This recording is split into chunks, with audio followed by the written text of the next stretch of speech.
obviously from PG County. Um, go to Gwen Park, play football there. Well, Oh, when so you did your homework, yeah, yeah, my man. yeah, yeah. So what was your choice in choosing Hofstra to play college ball? Ah man, a lot of people don't know this. I actually only played 1 year of varsity football. Mm, So if you could imagine, I flew under the radar. And let me backtrack for a second. Like you said, from Prince George's County. So everybody from Prince George's County, and if you know, right? yeah, Fancies themselves a hooper.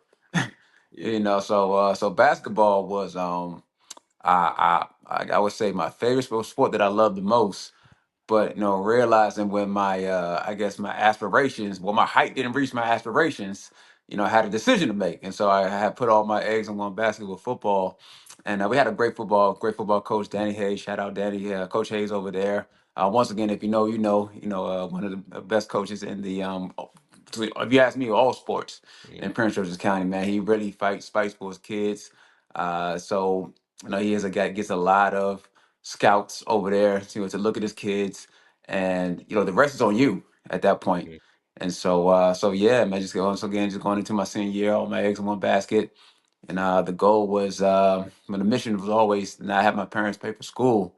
And yeah, man, I just ate, breathe, live, whether it was weights, whether it's working out, whether it was just running in the morning, the things we would do. We would all have a pretty extensive off-season program anyway, but that's just only that's the bare minimum of mm, what I feel like it take. Because it's like when they say you are who you are when nobody's looking. yeah. And so, like, when nobody's looking, I mean, like I said, I'm lifting on my own. I'm putting in extra hours of agility, sprints. I mean, running around the neighborhood. I mean, you name it. It may be 2 a.m. in the morning. I'm restless. I'm thinking about, man, what stones can I leave? Just want to make sure I don't leave any stones unturned. And so I mean, it's 2 a.m. in the morning, and it's raining. I mean, one day it's 2 a.m. pouring down rain. I'm like, you know what? I'm going out there, and I'm running around the neighborhood. Like, well, while my opponents, while my competition, while my teammates, everybody's sleeping, I'm working. Mm, And so I say all that to say that yes, my senior campaign, I was all county, and yeah, I got on quite a few radars, and I did enough to attain a scholarship. One double A, but albeit though didn't have to pay for school. So mm. once again, that was always a mission. Okay, cool, cool. Now I'm gonna get to your teammates at college in a few, but tell me the experience at Hofstra because when someone says Hofstra, you don't really Mhm. think football, right? It's like Not what at all. what what was that like being in Hempstead, New York? Hey, well, if you got a habit, it was perfect. Nah, I'm messing. They got it was perfect with a bar in every corner, right? Yeah. Uh, nah, it was dope though. It was a great experience. It was probably the experience that I needed being a kid from Prince George's County and being from a county you could, once again, you could imagine, like at least at that time, like 80% of the demographics, like they look like you, people look like you and me. Yeah. So to really have a fish out of water experience to go to Hofstra, where at that time in Long Island, it was the one, I want to say, like the third most segregated place in the Mm, entire U.S. So, but also at the same time, it was just a melting pot of like races, religions, creeds, ideologies, political affiliations, you name it. So it really gave me a understanding of how the world actually works. And mm, so yeah, man. Once again, I'm very, very, very grateful. Going to if you went to a HBCU, well, I guess the opposite they call it is a PWI. yeah. So I mean, yeah, HBCU experience would have been great, would have been dope, but I feel like a PWI was what I needed at the time.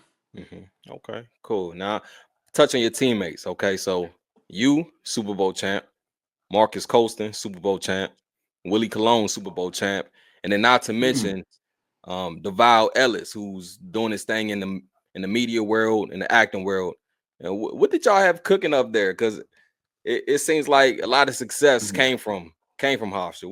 What was going on up there?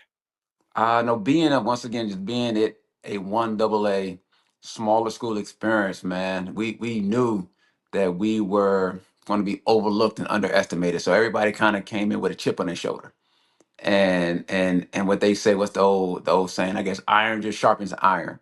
When you have a lot of guys with that same kind of mentality, you can't help but compete against each other, but compete in a way to make each other better.